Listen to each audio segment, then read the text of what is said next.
E vamos para o nosso último painel aqui com a Amanda. Bom dia a todos. Deixa eu só organizar aqui.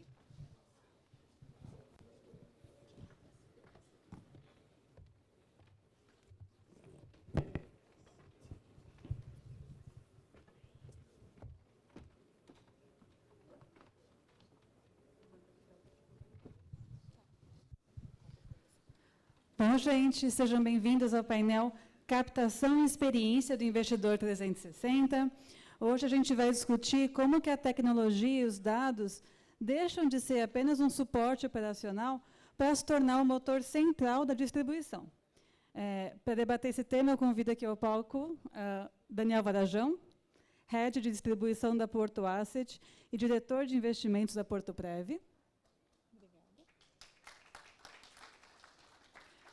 Marília Moraes, gerente de produtos da Sul América Investimentos. E Rodrigo Coelho, sócio e head de Real Estate da Vinci Compass. Yeah, I got my friends and I got my enemies. Então, vamos lá. Daniel, vou começar com você hoje, tá bom? A Porto Seguro, ela tem a característica única de integrar canais tradicionais, que são os corretores, com o segmento private e os canais digitais. Como que vocês têm costurado essa integração para ampliar a distribuição sem perder a consistência na experiência do investidor? Bom, obrigado pelo convite, é um prazer estar aqui com vocês, com a MZ. Vamos lá, falar um pouquinho dessa coordenação da Porto Asset com a Porto Seguro como um todo. E acho que todo mundo conhece a Porto Seguro, é uma marca muito conhecida, tem 80 anos de mercado, completou ano passado. E o desafio, quando eu cheguei na Porto Asset há 5 anos atrás, era exatamente esse, né? Como é que a gente trabalha numa marca tão forte, num ambiente de gestão de recursos que não é exatamente o ambiente de seguradora. Está aqui a Marília da Sul América, sabe dos desafios que são diferentes quando você está num banco ou numa asset independente.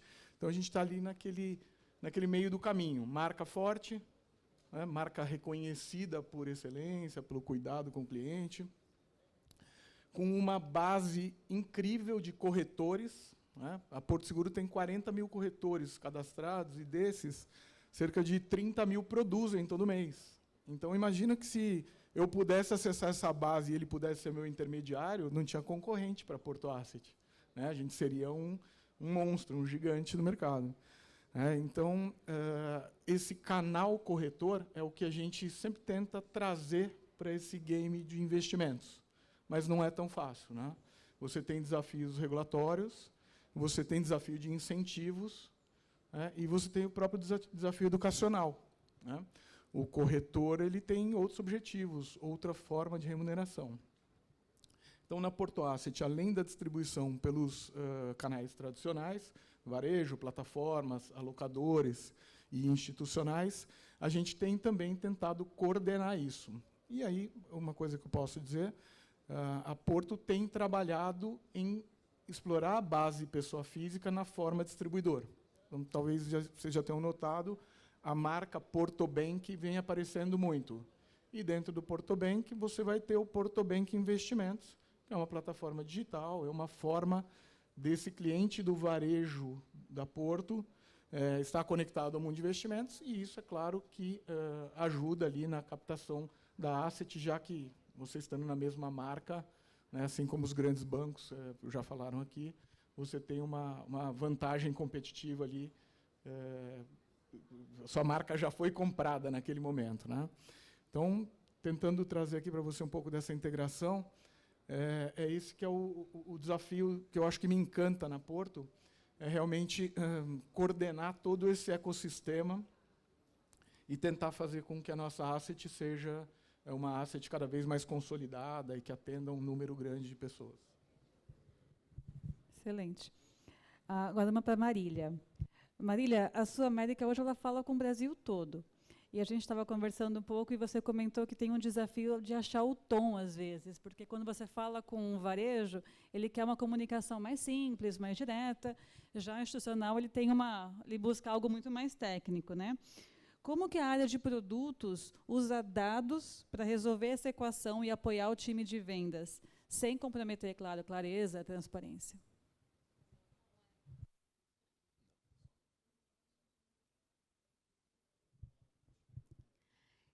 A gente começou a nossa história muito focada no público institucional, que é um público extremamente técnico, que exige dados e informações muito mais profundas. E eu acho que foi a maneira como a gente construiu nossa narrativa de conversa com o cliente. Eu diria que nos últimos 7 anos, a gente evoluiu muito mais no mundo de distribuição, que é a pessoa física. Então, a gente tenta sempre monitorar o tipo de informação que a gente vai passar para o investidor institucional, que vai pedir todas essas informações. A gente tem milhares de dados para passar em relação ao fundo, o que ele quer saber, em relação à casa. No painel anterior até brincou, somos sólidos. Isso ainda é muito importante para os investidores institucionais que entram com um volume de dinheiro muito grande. Então, no final do dia, para esse público, é super importante focar nesse tipo de atributo que hoje é tão difícil a gente encontrar na concorrência. Para a pessoa física, a gente evoluiu bastante.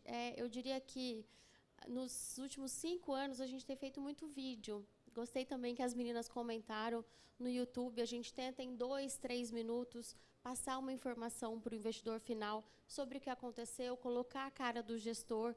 Então, a gente sempre tenta tatear o que aquele cliente precisa ouvir. Mais técnico, do institucional, não tão complexo com a pessoa física, mas eu diria que a pessoa física também evoluiu muito nos últimos anos. Se você volta alguns anos, a educação financeira não era tão clara entre os bancos, que hoje os bancos têm um papel muito forte de educação financeira com o cliente, mas também entre cursos, internet. Então, tudo que você consegue acessar hoje, talvez a gente tenha passado aquela primeira camada de total ignorância do investidor. E ele chega para a gente um pouco mais treinado. Ele já sabe o que é o CDI, ele sabe o que é um fundo, mas ele precisa ter mais insumos para poder escolher. Acho que o grande desafio hoje para o investidor pessoa física é como que ele vai escolher. Muito bom. E falando de desafios, tem mais um aqui para o Rodrigo agora.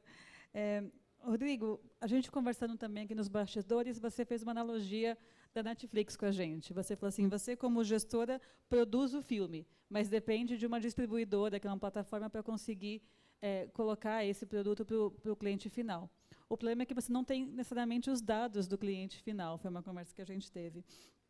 Então, como que você equilibra a automação e o uso de dados, sendo que você precisa ter aquele olho no olho para poder passar a transferência e a confiança de um fundo imobiliário?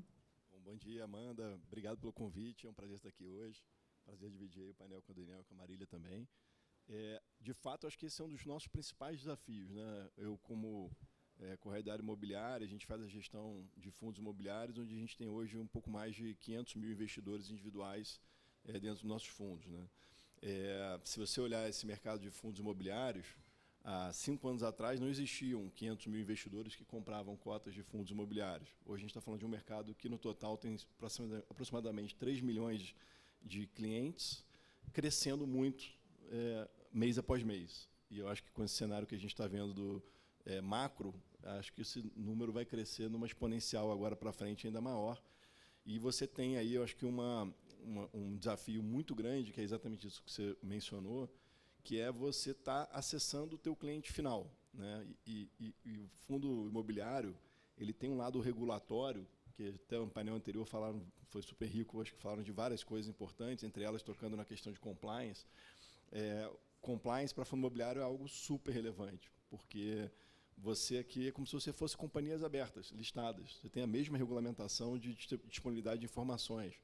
E o meu investidor ele tem perfis completamente distintos, desde a pessoa física que acabou de entrar no mercado, e esse produto, fundo imobiliário, ele tem uma atratividade para as pessoas, porque ele tem isenção de imposto de renda, e, ao mesmo tempo, distribui-se renda mensal, então isso gera um interesse daquele primeiro entrante no mercado, de olhar e falar assim, eu estou comprando um produto que mês a mês está me entrando um dinheirinho aqui e ele é isento. E, ao mesmo tempo, você não tem acesso a essa base do seu cliente. Então, você aqui, né, essa analogia que a gente faz lá na 20, né, que, na verdade, a gente, como gestora, é como se fosse, né, um produtor do conteúdo, né, o produtor de um filme, se fosse fazer analogia aqui numa Netflix. E os distribuidores é como se fosse, né, Netflix, Apple TV, Amazon Prime e etc. Mas, se você for para pensar, né, o filme conecta, o cliente final vê o filme, né? Mas como é que ele faz para ver o filme diretamente? O fundo imobiliário até tem uma forma de ver diretamente, que são os canais de RI, que você consegue de alguma forma, só que é como se você estivesse falando para um público que você não sabe quem é. Você está simplesmente disparando informações e conteúdos para o mercado. E, ao mesmo tempo, é o mesmo conteúdo que você tem que disponibilizar para todos os investidores ao mesmo tempo. Você não pode chegar e selecionar e falar assim, olha, eu vou fazer um relatório para a fundação, eu vou fazer um relatório para fundo imobiliário, ou eu vou fazer um vídeo aqui, só quem vai assistir, se você é pessoa física, um vídeo. Não, eu tenho que disponibilizar isso publicamente para todo mundo. E aí também, pegando o link do painel anterior aqui, essa divisão da atenção com o cliente é outro desafio enorme, porque existe muito produto, muito fundo. Só de fundos imobiliários no mercado são 690 atualmente. O IFIX, que é o índice de fundos imobiliários, tem aproximadamente 100 fundos dentro do índice. Então, se você pensar assim, que eu estou competindo com o universo de fundos imobiliários e mais todo o resto do universo de investimentos, é muito desafiador. Então, a gente tem que trabalhar muito bem essa comunicação, tem muitos desafios, e também o distribuidor, que é quem me faz acessar o cliente, e aí tentar, através dele, ter uma questão de educação que você possa levar seu conteúdo de uma forma mais completa. Muito bom. Agora, voltando aqui para o Daniel, a gente falou bastante aqui de captação, de atenção, e aí vem isso, que a captação ela é só metade do caminho. A outra parte é segurar o cliente. Então, como que o comercial da Porto hoje, na prática, o que eles usam de dados que transformam o interesse inicial em captação recorrente e retenção de longo prazo? Essa pergunta é muito boa e ela traz de volta isso que o Rodrigo abordou na resposta dele. E só um comentário que até as analogias mudam, né? Agora é Netflix e plataforma de streaming. Antes eu falava que a gente era indústria e a plataforma era supermercado, né? Mas, na verdade, as assets que não trabalham diretamente, como os bancos, com base própria, como nós aqui representamos, essas assets têm a grande dificuldade no varejo, que é o conta e ordem. Então, o Rodrigo estava colocando aqui, eu vou tentar trazer algumas coisas adicionais, mas a gente não tem as informações do cliente. Essa é a primeira. Quando você bate o olho, você fala, poxa, não tem as informações do cliente. Você vai conversar com a área de marketing, a gente não tem. Só fazer um parênteses aqui, esse é algo também que eu venho tentando desenvolver. Na Porto, alguns aqui vão lembrar, outros não tinham nascido ainda, mas a Porto tem o perfil do segurado, aquele perfil que você preenche para diminuir o preço do seu seguro, ela que lançou. É desde 1996. Então, tem gente aqui que tem 30 anos e o negócio estava sendo lançado e não sabia. Eu já tinha carro naquela época, né? Sou um pouquinho mais velho. E estou dizendo isso porque lá a gente tem muitos dados da jornada do cliente por todos esses anos. E a gente tem tentado aprender com essa área de analítica, uma área de analytics, growth, tal, tem 150 pessoas, tem 155 pessoas na área. Vocês teriam a importância disso para uma empresa que vai a fundo no varejo.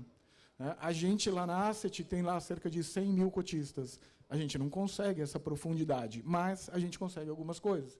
E a gente tem tentado trabalhar. Eu já vi algumas assets aqui também produzirem relatórios semelhantes. Você tem a base do conta e ordem, você tem os códigos, mas você tem mais coisas ali. Você tem o tempo de permanência. Você pode tentar identificar, em momentos de estresse, o comportamento de alguns investidores. O investidor, você não sabe o nome, o telefone, o e-mail, mas ele é sempre aquele número. A plataforma te entrega isso. Então, um trabalho cuidadoso ali de analytics pode te trazer alguns inputs aí para você melhorar essa relação. Mas, de qualquer forma, um ponto que eu acho que todo RI de asset aqui sabe, não vou dizer que sofre com isso, a gente tem que fazer disso, na verdade, uma das nossas fortalezas, é falar com o intermediário. E uma das pessoas de marketing aqui também trouxe isso, né, no painel anterior. Então, você está no varejo ali, talvez você não consiga falar com todo mundo, não saiba os dados das pessoas, mas o alocador, o intermediário, aquele last mile ali, aquele cara que faz o contato final com o cliente, se você tiver um bom CRM, um bom relacionamento, uma atenção grande às diferentes necessidades dessa turma, acho que isso pode fazer muita diferença. E essa turma vem evoluindo. A gente sai lá daquele modelo de assessor, de agente autônomo, para o atual assessor de investimentos. Hoje a gente vê na figura de consultores, pequenas wealths, cada escritório virando um pequeno MFO. Então, essa mudança no mercado ela é muito importante para que a asset volte a ser o protagonista desse filme e ela consiga entregar a mensagem de forma mais efetiva para o intermediário e, por consequência, para o cliente final. Só complementando, né? Eu acho que você comentou aqui, o maior desafio de distribuição, por mais que você saiba que aquele público, aquele mailing, ainda é um possível mailing de distribuição de pessoa física, nós, como gestores, a gente não tem o conhecimento do perfil dele. E esse perfil não é mais um perfil de investidor, se ele é conservador, arrojado, agressivo, mas qual o perfil de consumidor. Então, idade, se ele é uma pessoa que tem conhecimentos financeiros ou não, se ele quer estar antenado ou não a dados de economia ou de produtos.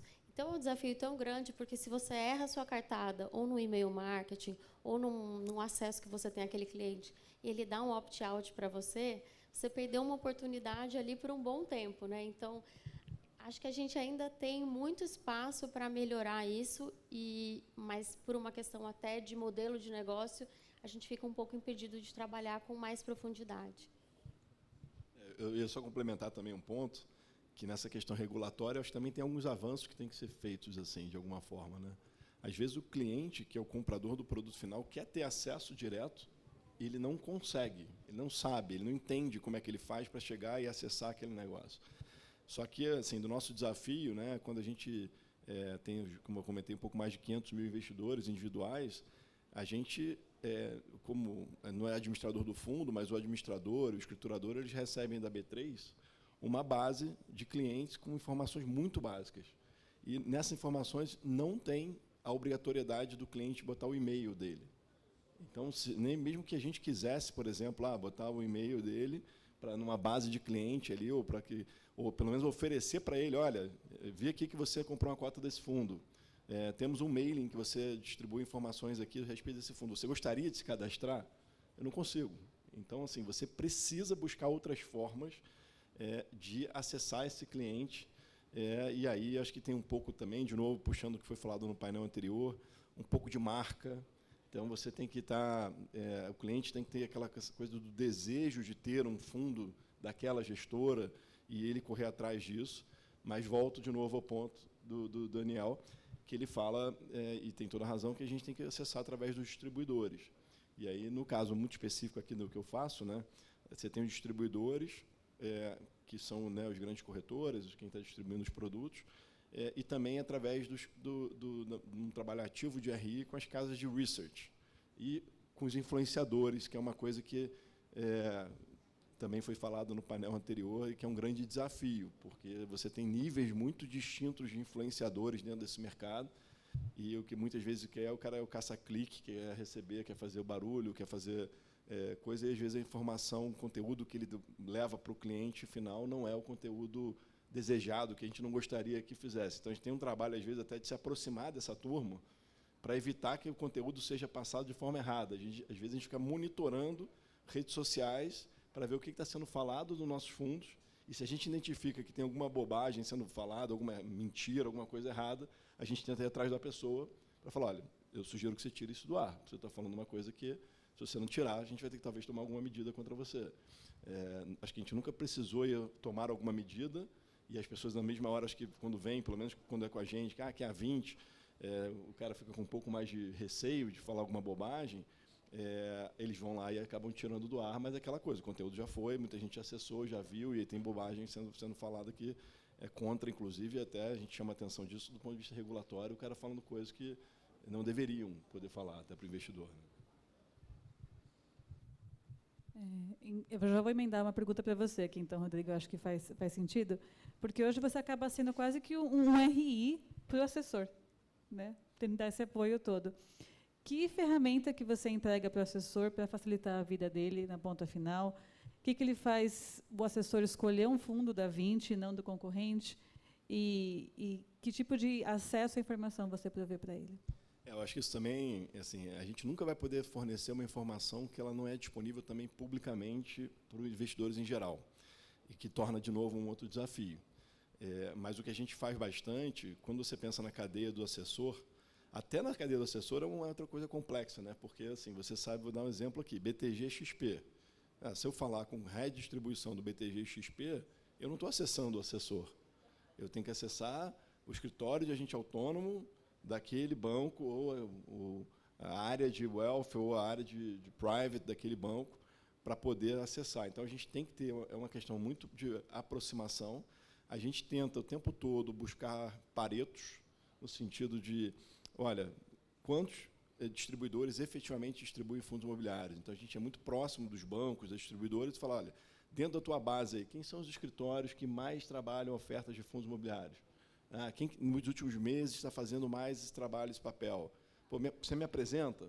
Porque, quando você olha para uma XP, um BTG, eles têm interesse de que a gente possa, de alguma forma, de agregar valor para o assessor, se a gente estiver ali propositivamente levando conteúdos, levando coisas, informações, porque, no final, ele vai querer comprar produtos, vai fidelizar o cliente dele e vai enxergar valor de ter a Vinci como uma parceira de alguma forma. Mas, às vezes, você é visto como, não, será que esse cara está querendo ir atrás para poder pegar o cliente? Ou hoje tem essa questão de um pouco meio disruptivo, esse modelo que os assessores estão ficando meio independentes, e aí os bancos estão começando a perder um pouco o controle disso. Então, você tem uma série de questões envolvidas, mas o que a gente tenta, do nosso lado, fazer, respeitando muito, com muito cuidado, para a gente não passar da barreira onde o nosso parceiro, né, os bancos, os principais bancos e distribuidores, se incomodem com a nossa atuação, é tentar, de uma forma muito ativa, acessar através de um Pareto, que é impossível acessar todos os assessores, estar muito próximo deles, entender quais são as dores, entender quais são as deficiências, e, às vezes, até a gente produz alguns conteúdos que não são conteúdos novos, mas, assim, é um layout que o cara quer receber nosso, com aquela mesma informação que ele já recebe de outros, para ele poder fazer um tratamento de uma base, por exemplo, de uma forma mais objetiva. Então, às vezes, a gente se propõe a preencher uma planilha no formato de alguém, desde que, obviamente, todas aquelas informações já estejam públicas de alguma outra forma. Isso é uma das ferramentas que a gente usa para tentar acessar um pouco mais esse distribuidor, assessor e o cliente final. Eu queria acrescentar uma coisa aqui, Rodrigo, e foi como eu terminei também um dos pontos que eu trouxe. Eu acredito que vem uma mudança, e ela já está acontecendo.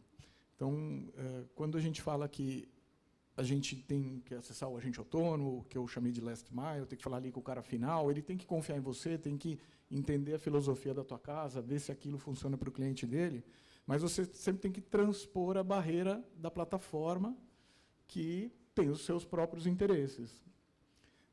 No modelo de 7, 8, 10 anos atrás, isso era mais difícil, né?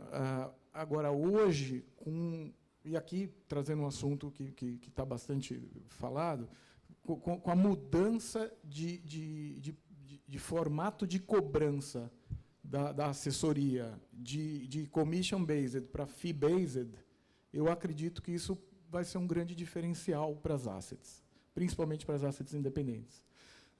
Porque no commission-based, você não escapa daquela estrutura da plataforma. Então, são muitos interesses que estão ali até chegar a tua mensagem para o assessor ou para o cliente final. Agora, com essa quantidade de assessores e agora com a entrada de consultores e outras figuras aí no mercado, passando para o modelo de fee-based, isso muda. Porque o cara, na verdade, ele vai, te escolhe e fala, vou executar nessa plataforma, porque se eu não executar nessa, eu executo naquela. E se eu não executar nessa aqui, eu vou executar, tem uma terceira. Eu diria que tem pelo menos uma meia dúzia de plataformas que oferecem esse Wealth as a Service para os escritórios, e isso é um game changer muito grande para as assets. Então, eu aposto bastante nessa mudança, eu acho que ela já está acontecendo.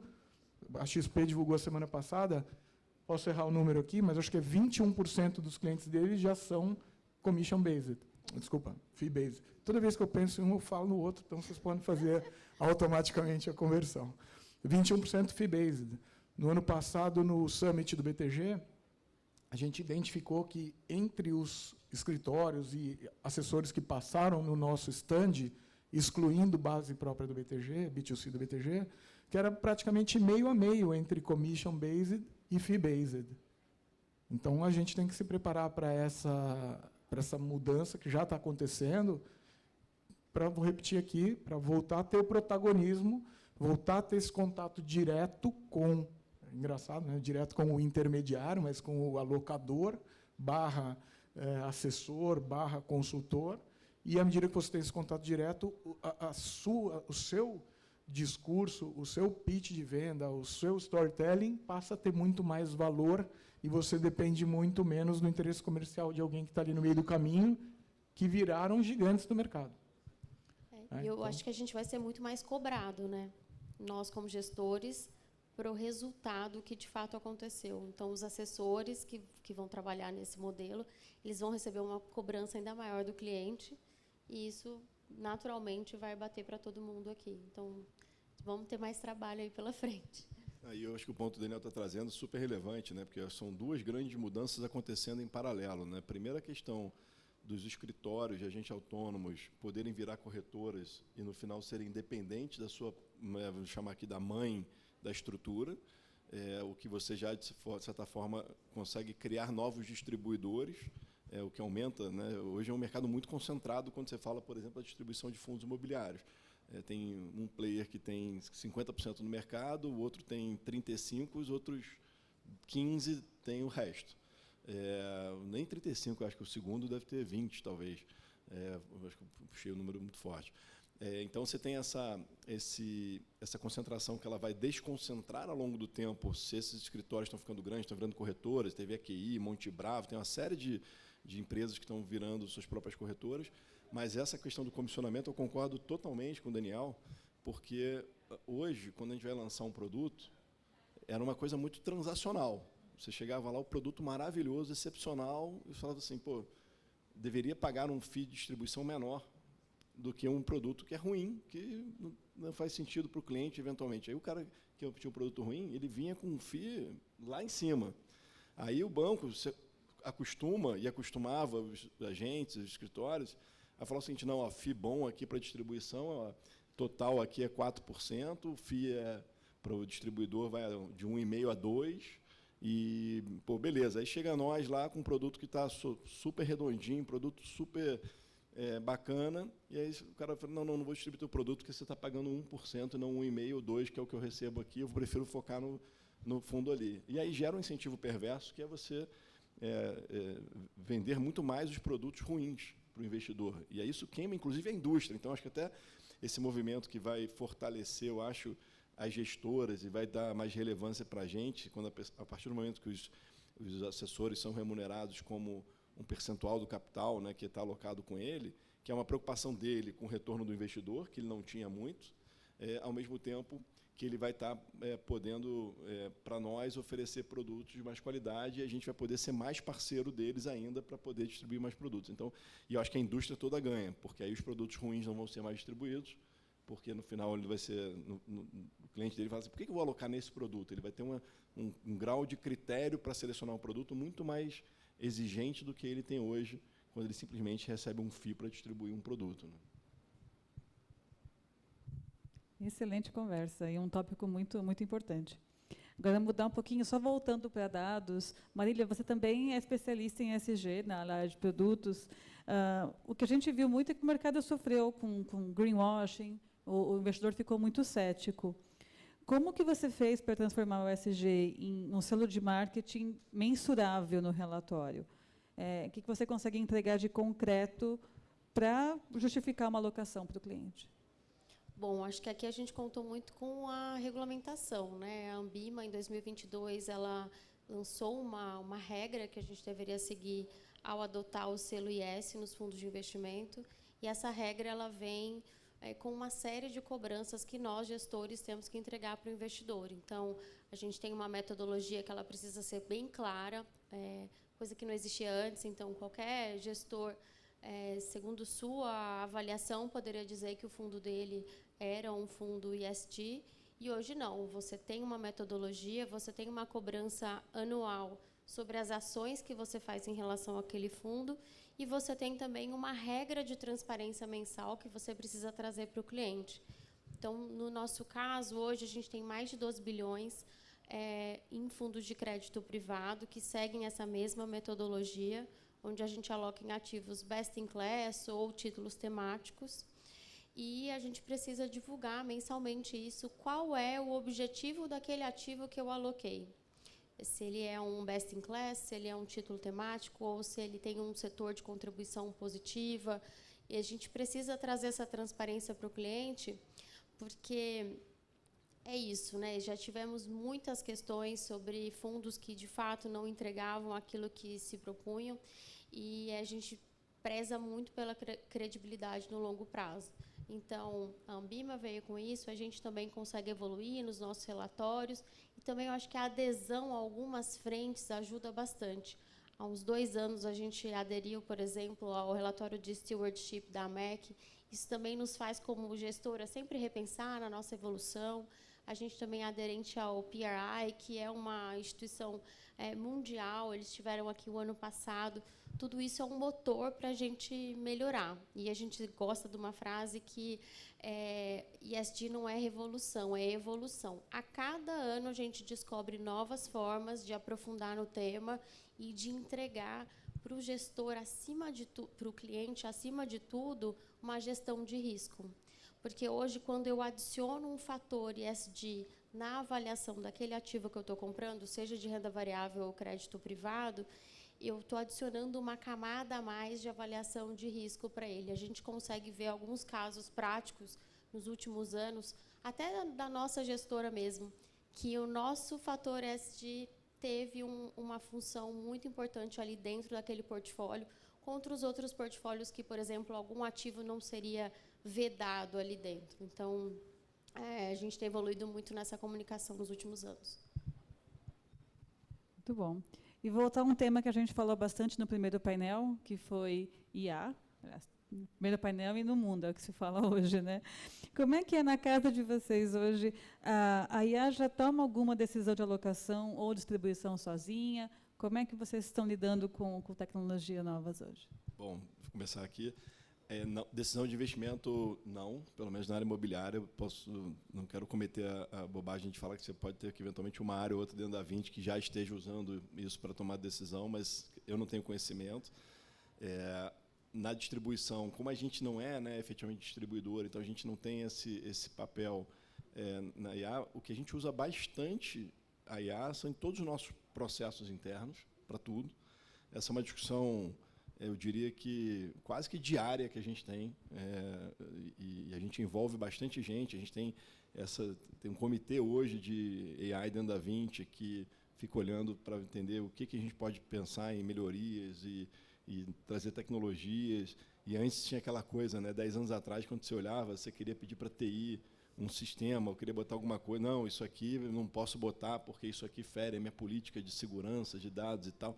Hoje em dia, até o mindset deles já mudaram. Você vê que assim, hoje deve ter mais de 10 a 15 AIs que são aprovadas lá dentro para você poder utilizar dentro da 20, e tem tido um intercâmbio muito grande entre as áreas. Acho que a vantagem é você estar, às vezes, numa gestora grande, acho que no nosso caso aqui, nós 3 somos, né, nesse perfil, você poder utilizar coisas que, eventualmente, você tem um cara que já avançou mais nesse lado aqui, gerou um valor, funcionou, ele divide isso e isso replica para outras coisas.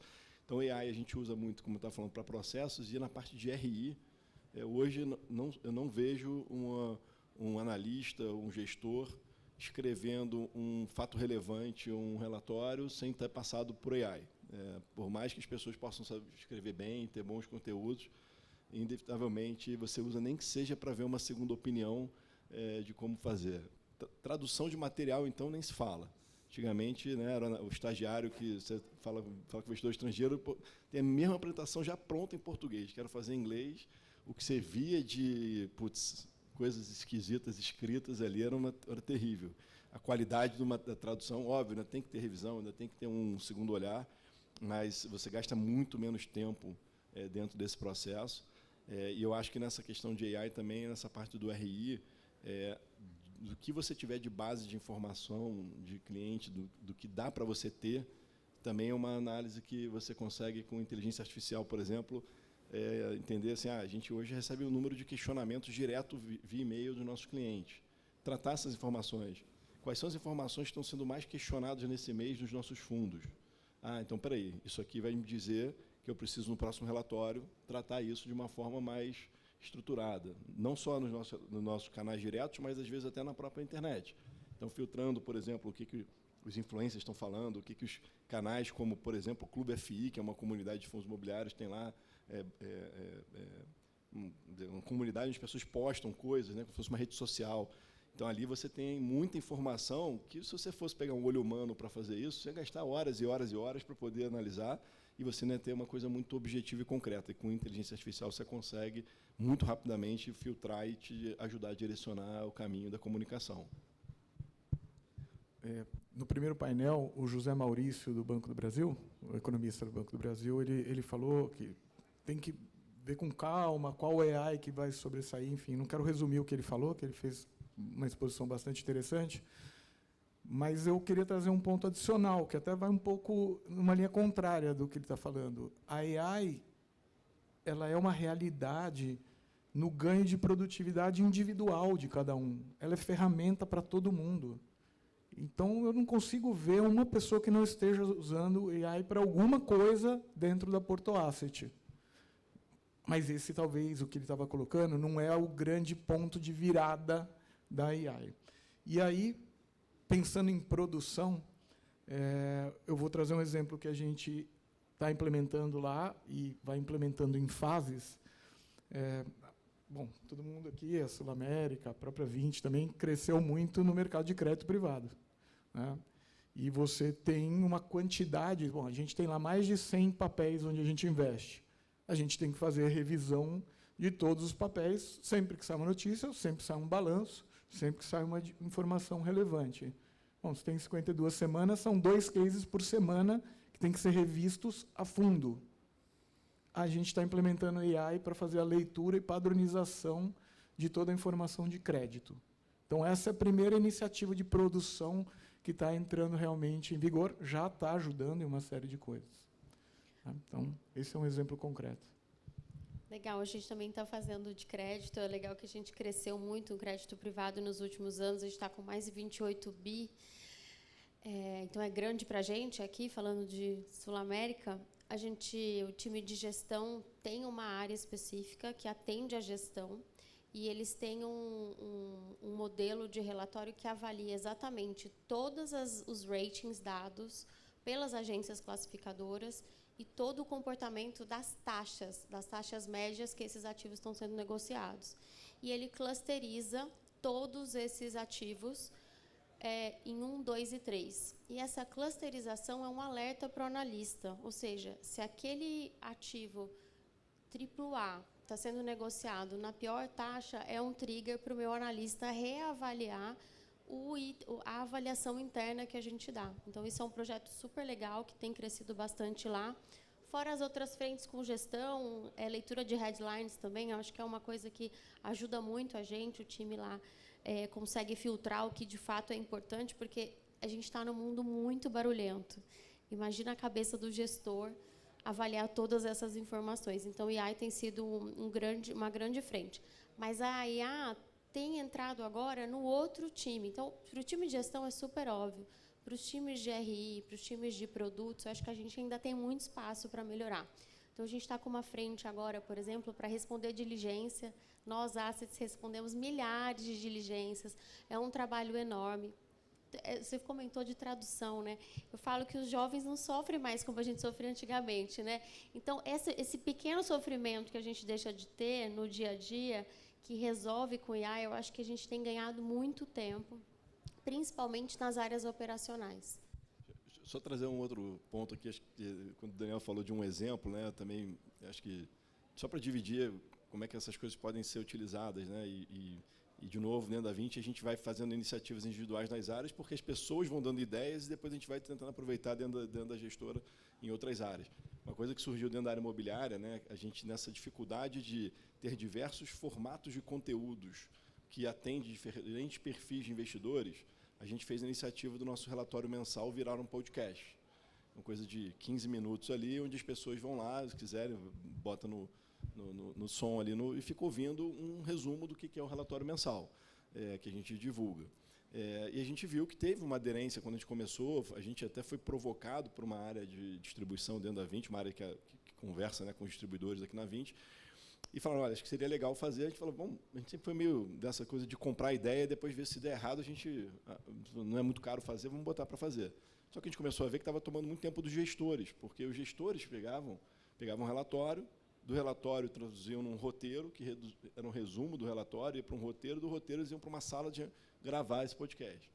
E aí a gente está agora em etapas. A primeira etapa que a gente já introduziu é que nenhum gestor mais grava o podcast. O podcast já é feito por AI.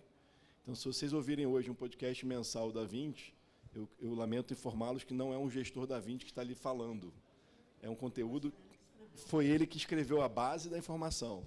E a gente está num processo... E aí é curioso, né? Porque vocês devem ter percebido o meu sotaque, eu sou carioca, e aí a gente tentou, através do AI, gravar a voz das pessoas e fazer com que o AI falasse as vozes das pessoas. Então, no fundo de shopping, tem lá o Rafael, carioca também. Já no fundo de logística, tem o Matheus, que é paulista.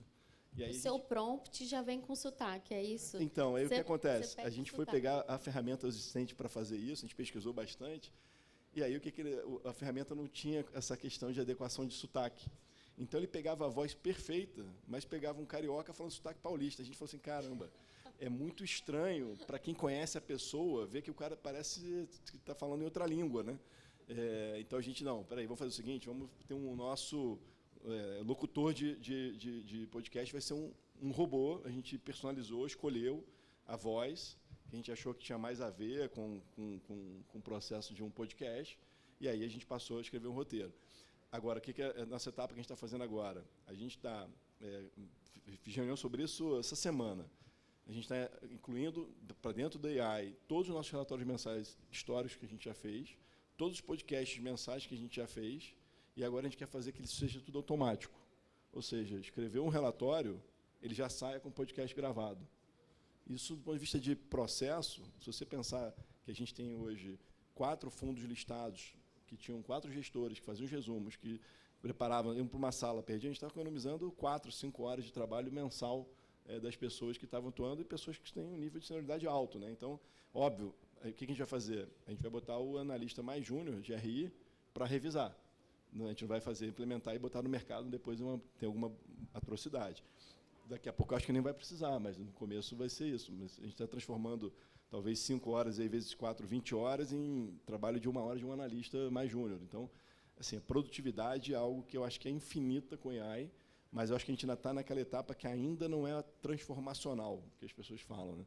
Acho que a gente está melhorando individualmente os processos, depois que o Daniel falou, todo mundo individualmente está trabalhando com AI, todos individualmente, mas eu acho que a gente ainda não teve uma revolução interna ainda do tipo, pô, todos os dados dos relatórios mensais estão ali. Será que o AI não pode escrever o relatório sozinho?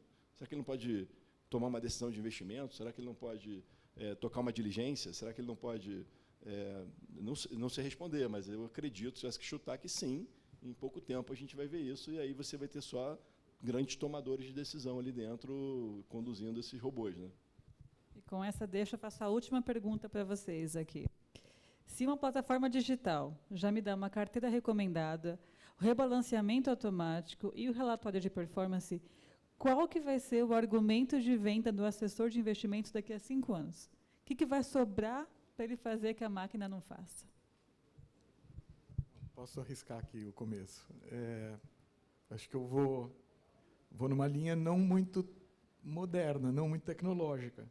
E eu vou trazer um dado aqui, que no IPO da XP, em 2019, foi no final de 2019, eles protocolaram uma série de documentos lá na Nasdaq, se não me engano, e um deles, eu lembro que me marcou, que era um relatório de uma consultoria, e eu encontrei esse relatório recentemente, pesquisando, por AI, me ajudou a achar, porque eu não lembrava o nome, é um relatório da consultoria Oliver Wyman, alguma coisa assim, Whitman, alguma coisa assim.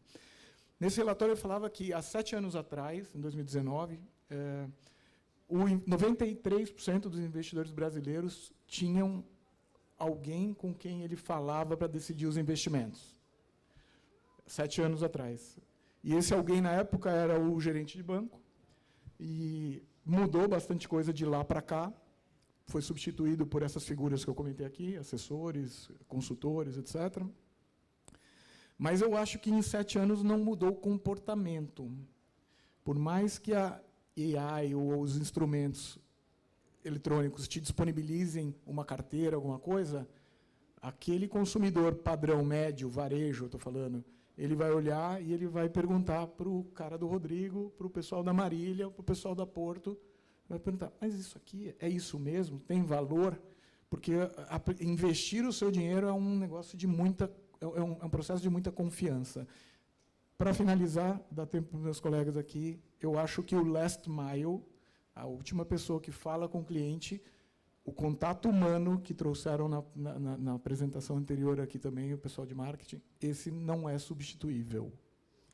Eu concordo com você. Eu acho que, no fim do dia, a gente está atendendo os seres humanos, né?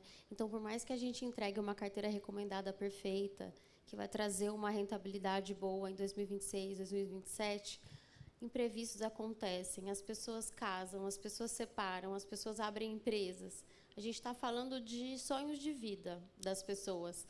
Então, acho que, quando a gente fica 100% focado só no resultado financeiro, a gente tem uma chance enorme de se afastar da pessoa. E a pessoa de vendas, no fim do dia, a gente está vendendo produtos, se ela tem essa sensibilidade de entender o cliente dela e aceitar exatamente o que ele vai precisar na vida dele, ele pode encarar um retorno ruim em um ano ou em outro. Mas, quando ele precisa daquilo para realizar o sonho dele, ele vai ter a tranquilidade de poder contar com aquela pessoa que vai arrumar a questão dos investimentos dele. Então, eu acredito muito nisso, né? Nessa combinação maravilhosa de inteligência artificial, de dados, de entregar transparência, mas, acima de tudo, a gente está falando de hábitos de pessoas que são totalmente diversas. Eu aprendi, na época da pandemia, que fazer esses prognósticos são sempre perigosos, inclusive quando está gravado. Então, eu vou tomar muito cuidado. E eu vou fazer Acho que não está gravado. Acho que não está gravado. Que deve ter umas câmeras espalhadas aí, que acho que está vendo uma ali.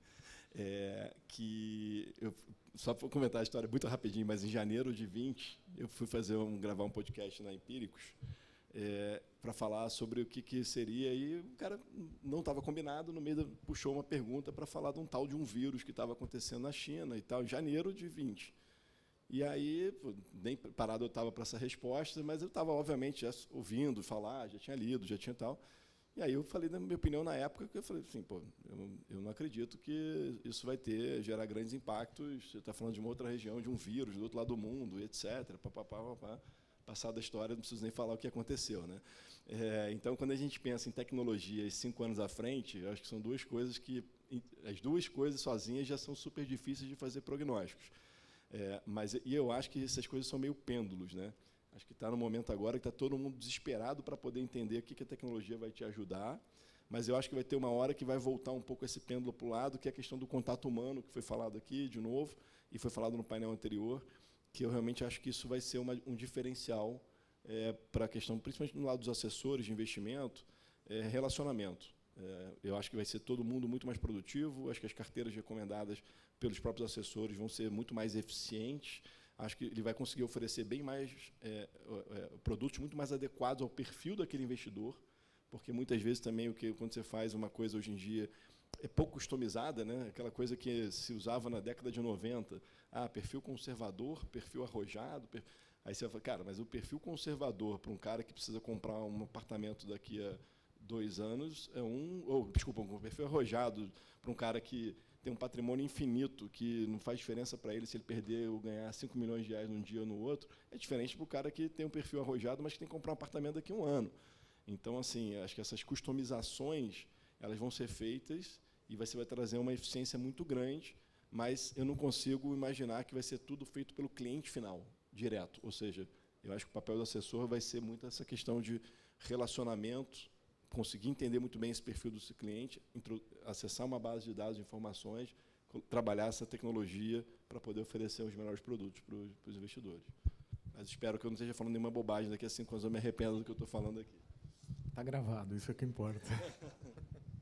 Gente, muito obrigada. Foi um prazer conversar com vocês hoje. Agradeço demais a participação de vocês e de todos aqui com a gente. Obrigada.